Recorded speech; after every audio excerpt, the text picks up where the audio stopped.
Mon capitaine, dès la prise du pouvoir par le CNDD,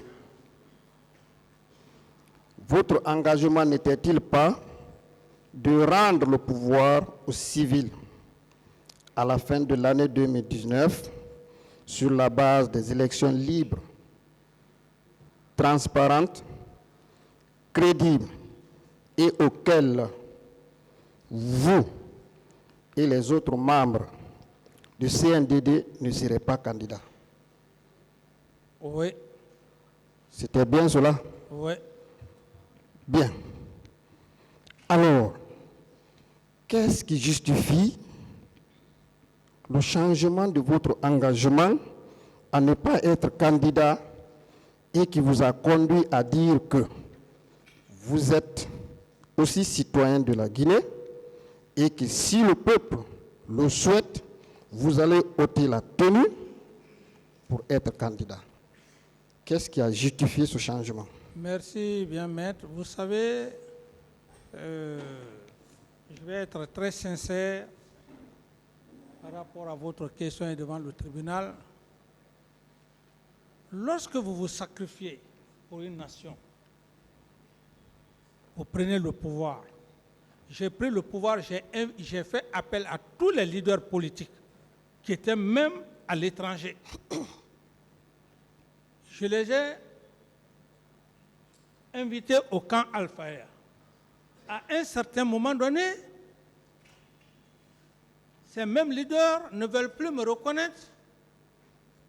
C'était simplement mettre une forme de réaction. Ce n'était pas aussi une réaction méchante.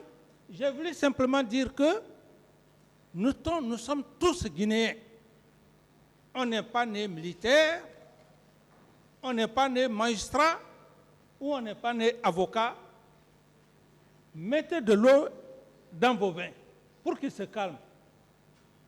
Je dis, sinon, je peux ôter la tenue. Ce n'était pas de façon officielle, c'est par rapport au comportement des leaders politiques à l'époque, parce que j'en avais ras-le-bol.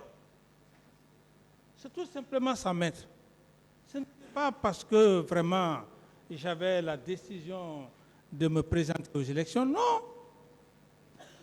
C'est comme si, par exemple, à un ami, fais attention, si tu ne fais pas ça, je fais ça. Sinon, il n'y a pas un acte officiel. Il y avait le CNT ici. S'il était question et que j'avais la volonté de me présenter aux élections, j'avais tout le temps avec le CNT. Mais c'était juste une façon de dire à mes frères, calmez-vous. Calmez-vous, mettez de l'eau dans votre vin. C'était à Koronti ici. Ce n'était pas dans une mauvaise... On a pris de cela pour faire... vous voyez, le président Dadis veut se présenter comme candidat. Non, mais... Bien. Depuis lors, vous êtes prononcé là-dessus par rapport à ce changement qui devrait vous conduire à être candidat.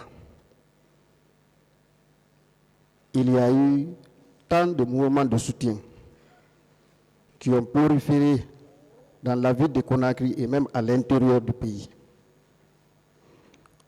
On pouvait donc voir les mouvements. Dadis doit rester. Il y avait des mouvements. Dadis ou la mort.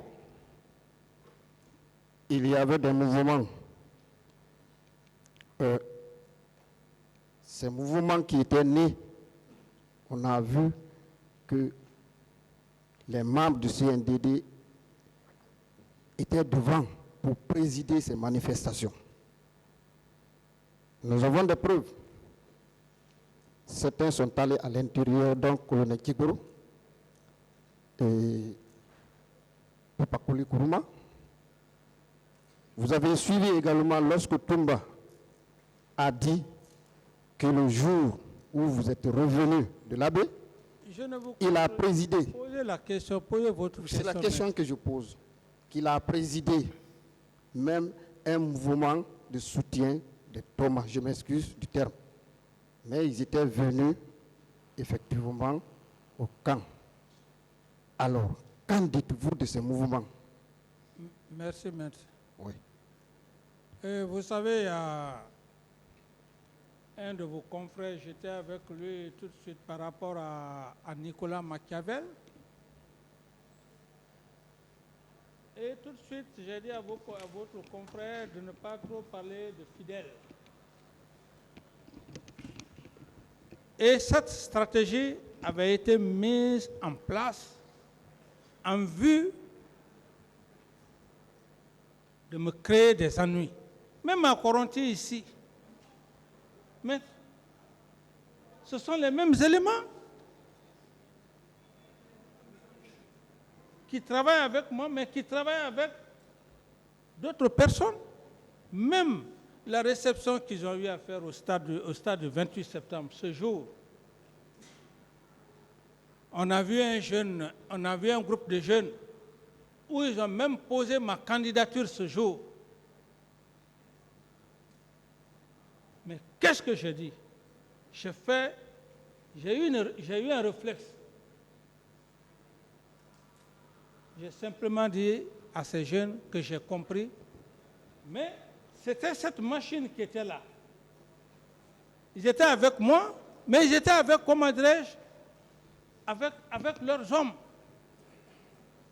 Ce qui s'est passé ici, à Coronti, et même l'intérieur, maître, ce que vous dites, l'intérieur, mais à Fria ici, mais le journal Sekouba est parti à Fria, maître, il a dit, ce n'était même pas dans l'ordre, je crois que ce jour-là, il était même parti, je crois qu'avec le colonel Tegro, c'était dans le cadre de l'usine de Fria.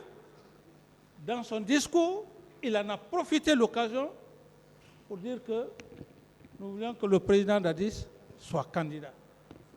Même à Massanta,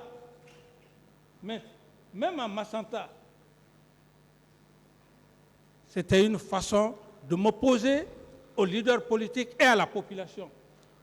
Bien.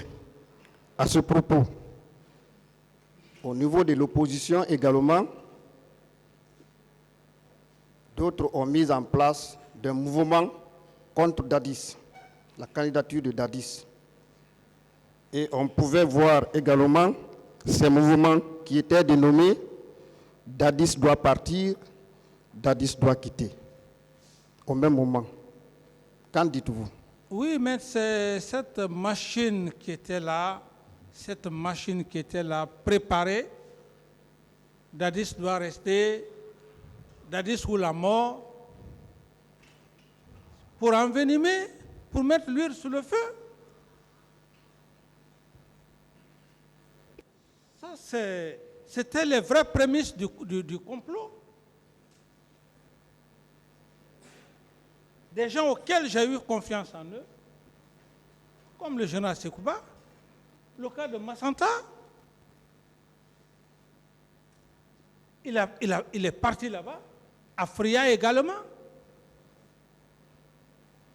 Et lorsque tu vois le discours, lorsque vous entendez vous l'entendez parler, vous allez dire que c'est l'homme à mourir pour moi. Mais au fond, c'est faux.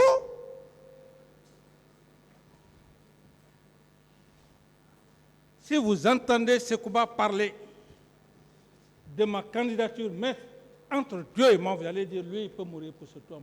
Mais c'était une façon. Sekouba avait son schéma. D'autres questions? Bien. Mon capitaine, puisque cela n'était pas de votre intention, pourquoi n'avez-vous pas passé un simple communiqué à la RTG sur les ondes des médias privés pour dire je ne serai jamais candidat, je le réitère. Tous ces mouvements doivent disparaître à partir d'aujourd'hui. Est-ce qu'ils allaient vous obéir, oui ou non? Maître, merci pour c'est une bonne question, c'est l'inexpérience. C'est l'inexpérience. Mais ce n'est rien d'autre que ça. C'est l'inexpérience. C'est l'inexpérience. Je me suis rendu compte tard. Bien. Alors, donc, avec cette inexpérience dans la gestion de la nation, vous-même vous rendez compte qu'il y a eu des dissensions en République de Guinée, de sorte que et les leaders politiques, et même les hautes personnalités des ambassades qui étaient accréditées en République de Guinée n'étaient plus d'accord avec vous. Vous vous rappelez de la réponse que vous avez donnée lorsque son Excellence l'ambassadeur d'Allemagne en Guinée, qui était le doyen des ambassadeurs à l'époque,